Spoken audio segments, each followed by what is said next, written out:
ஓட்டு எலெக்ஷன் அப்ப மட்டும் வருவாங்க, போட்டுருங்க போட்டுருங்க போட்டுருங்க, அவ்வளவுதான் எங்களுக்கு தெரியும். அப்புறம் யாரு வரா யாரு போறா ஒண்ணுமே தெரியாது.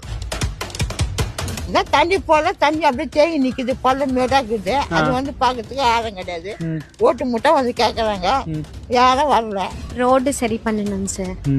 நல்லா பெஞ்சா உள்ள வீட்டுக்குள்ள வந்துருது தண்ணி. சின்ன பசங்க வச்சிருக்கோம், வந்து 9 years ஆகுது, அப்படியே தான் இருக்கு. ஓட்டு மட்டும் வாங்கிட்டு ஒண்ணுமே இல்லாத ஒரு பள்ளமும் ஓடும் தள்ளி விட்டு போறாங்க. ஓட்டு வாங்கி டாடா கட்டிடுறாங்களா? ஆமா, இது மரம் வெட்ட சொன்னா இந்த மரத்தையே வெட்ட மாட்டாங்கிறாங்க கவுன்சிலருங்க.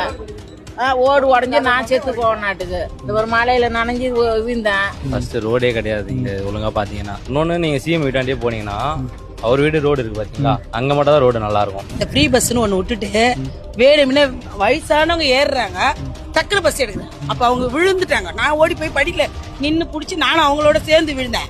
அப்ப என்ன அர்த்தம்? ஃப்ரீ பஸ்ன்றதுனால தானே அவங்க அதிகாரமா எடுக்கிறாங்க. இதே நான் காசு கொடுத்து போனா அப்படி எடுக்க முடியுமா? 2 நாளைக்கு முன்னாடியும் இங்க சிமெண்ட் ரோடு போட்டாங்க. ஜஸ்ட் அங்க டேமேஜ் பிளேஸ் அங்க மட்டும் தான் போட்டாங்க. பாக்கி நாங்க போட மாட்டோம், உங்களால என்ன பண்ண முடியுமோ பண்ணிக்கங்க அப்படின்னு ஆர்குமெண்ட் பண்றாங்க. எங்க ஓட்டு விஜய் சாருக்கு தான். விஜய் சார் வந்து நல்லா மாற நினைக்கிறீங்களா? புதுசா வந்தா தானே எதுவா இருந்தாலும் தெரியும் நம்மளுக்கு. பழச போட்டு போட்டு எங்களுக்கு ஒன்னும் மாற்றம் ஒன்றும் தெரியல. விஜய் விஜய் காரணம் என்ன? காரணம் மாற்றம் வரட்டும் தான். விஜய் வந்து நல்லா மாற நினைக்கிறீங்க? வந்தவங்களே வரக்கூடாது, ஆண்டவங்களே ஆளக்கூடாது, எல்லாம் புதுமையா வரணும். பரம்பரை இதுவா வருது இப்ப இருக்கிற ஆட்சியில. அதனால வந்து இப்ப புதுசா யாருன்னா வரட்டுமே, விட்டு தான் பாப்போமே ஒரு வாட்டினா.